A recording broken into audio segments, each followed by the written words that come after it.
샬롬 반갑습니다. 청라 이교구 젊은이 지역 부부 일나눔방 남인우 안수 집사입니다. 2달 전에 회사에서 진행된 미팅을 통해 제 장래와 비전과 이직을 다시금 생각해 보게 되는 시간이 있었습니다.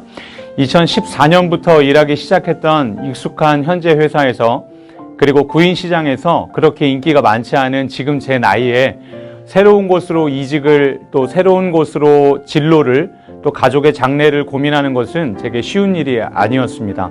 그래서 기도 없이 움직이지 않겠다는 생각에 새벽과 밤에 기도하고 또 담당 교육자분께 이런 사실들을 알려드리고 함께 기도를 부탁드렸습니다. 얼마 후 당회장 박웅순 목사님께서 전화 주셔서 기도해 주셨고 다니엘 기도를 권면해 주셔서 3주간 새벽 기도를 중심으로 한 다니엘 기도를 시작했습니다. 아내와 새벽 예배를 드리며 기도하기 시작했어요. 아내와 함께하는 새벽 예배 때마다 하나님께서 주시는 큰 은혜가 있었고 또 밤에도 아이들은 재우고 아내와 함께 성전에 가서 짧게는 20분 또 길게는 1시간씩 기도하며 찬양하고 말씀을 되새기면서 위로부터 공급되는 은혜를 만끽하고 있었습니다. 이직을 위해 기도했지만 교회와 가정과 주변에 기도가 많이 필요한 사람들의 기도 제목들을 위해 기도할 수 있는 은혜의 시간이었습니다. 그렇게 3주가 지났어요. 그 사이에 2개 회사 면접을 보게 되었고 바라던 결과는 없이 다니엘 기도도 마치게 되었습니다.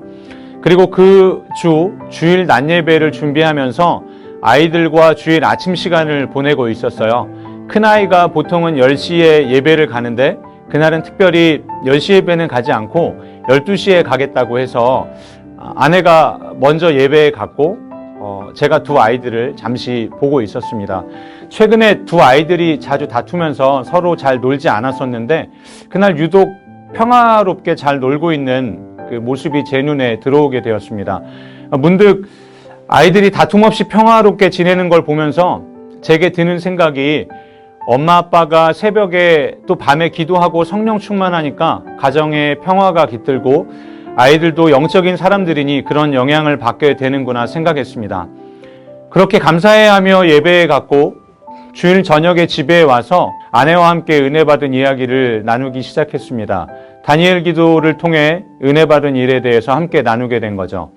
저는 제가 3주간 말씀을 통해 또 기도의 시간을 통해 하나님과 소통하고 가정과 제게 주시는 하나님의 음성에 대해 나누었습니다. 그리고 또 그날 아침에 아이들 통해 깨달았던 내용들을 아내와 함께 나눌 수 있었습니다. 아내도 놀라면서 이야기를 나눴는데요. 첫째 아이가 이틀 전에 와서 엄마, 제 마음에 구멍이 좀 생겼어요. 작년부터 생긴 것 같은데 상처난 구멍 좀 메꾸어 주세요. 이렇게 이야기하더랍니다. 아이가 7살 때 동생이 태어났는데 늦게 동생이 생기고 나서는 늘 양보하고 다툼이 생기면 그 다툼에 대한 책임을 져야 했던 첫째 아이는 이런 책임의 대부분이 모두 자기에게 오는 것 같은 이런 상황이 너무 싫다고 한 번씩 제게 이야기했지만 마음을 열고 그런 표현을 엄마에게 해준 것은 처음이었고 그래서 고마웠고 또 미안했습니다. 아내도 그랬지만 저도 미안했죠. 아이들에게 상처 주지 않고 하나님이 맡겨주신 시간 동안에 게으르지 않게 성실히 양육해야겠다는 마음은 먹지만 어디 그게 쉬운 일입니까? 쉬운 일이 아닌 것을 우리 다 알고 있지 않습니까? 혹시 기도도 좀 하는 것 같고 왠지 착해 보였던 요즘 엄마 아빠에게 마음에 구멍난 이야기를 하면 잘 들어주지 않을까, 상처난 이야기를 하면 잘 받아주지 않을까 생각했을 첫째 아이를 생각하니 마음이 아파왔습니다. 비전과 진로 그리고 장래를 위해 이직을 위해 기도했지만 가족을 먼저 돌아보게 하셨습니다. 제가 복된 환경에 있든 혹은 절벽 앞에 서 있든 가족들에게 필요한 것은 평안이었고 평화였습니다. 제가 화를 내고 분내고 특별히 아이들에게 훈육의 명분으로 아이들에게 상처 주고 마음에 구멍 내지 말아야 할 것에 대해서 하나님은 제게 분명히 지적해 주시며 깨닫게 해 주셨습니다. 하나님 사랑 알게 해 주시려고 부모를 아이들에게 주셨다고 했던 찬양의 가사도 기억이 났습니다. 그런데 이 제 모습으로 인해서 하나님의 성품을 오해할까 두려운 마음도 들었습니다. 이것은 아이들에게만이 아니라 아내에게도 제가 좀 더 겸손하고 섬김의 자세로 종의 마음으로 살아야 할 것에 대해서 감동을 주셨습니다. 이것이 제 힘으로 안 되고 순간순간 실수하기 쉬운 제게는 다니엘 기도를 통해 제게 주신 은혜는 시편 73편 말씀처럼 하나님을 가까이 함이 내게 복이라 이렇게 깨닫게 해주셨습니다. 최근 목사님 말씀해 주셨던 복음의 능력 중에 평안의 복에 대하여 들은 기억이 있었습니다. 말씀과 기도 속에 빠져 살아가면 이 복음의 능력인 평안의 복, 평화의 복을 누리며 살 수 있겠다는 깨달음을 제게 다시 한번 주신 것입니다. 태어나서 신앙생활하며 이렇게 말씀을 되새기고 3주간 곱씹으며 기도에 집중했던 적이 있었는지 이 시간이 귀하고 제게 정말로 참 귀했습니다. 막힌 담을 모두 헐어내신 평화의 주님을 느끼며 찬송하게 되었습니다.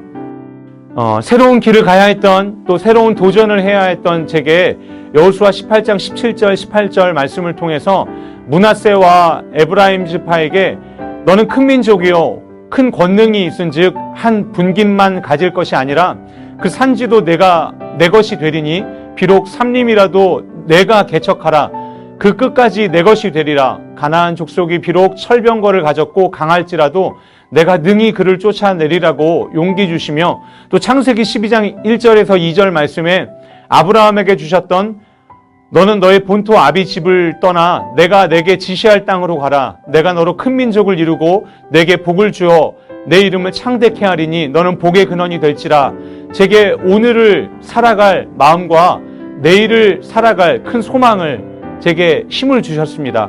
어렵고 힘든 일을 만날 때 잘 모르고 또 익숙하지 않은 곳을 가야 할 때 기도할 수 있는 것은 믿는 성도들의 특권이지만 제가 또 우리가 다니고 있는 이 주한중앙교회에 다니엘 기도가 이렇게 보편적 신앙의 문화로 잡혀 있다는 것이 그리고 응답받았다라는 것이 큰 복임을 다시 한번 하나님께 감사와 영광 돌려드립니다. 제게 응답하신 그리고 응답하실 하나님께 감사드립니다. 또 제게 응답의 길로 하나님의 길로 인도해 주시는 당회장 박웅순 목사님과 교회에 참 감사드립니다. 제가 소소한 나눔이었지만 제게 부어주셨던 은혜를 함께 나누니 더한 감사가 되는 것 같습니다. 할렐루야. 새벽에 승리하시고 복음의 평안의 복을 오늘도 기대해 봅니다. 샬롬입니다.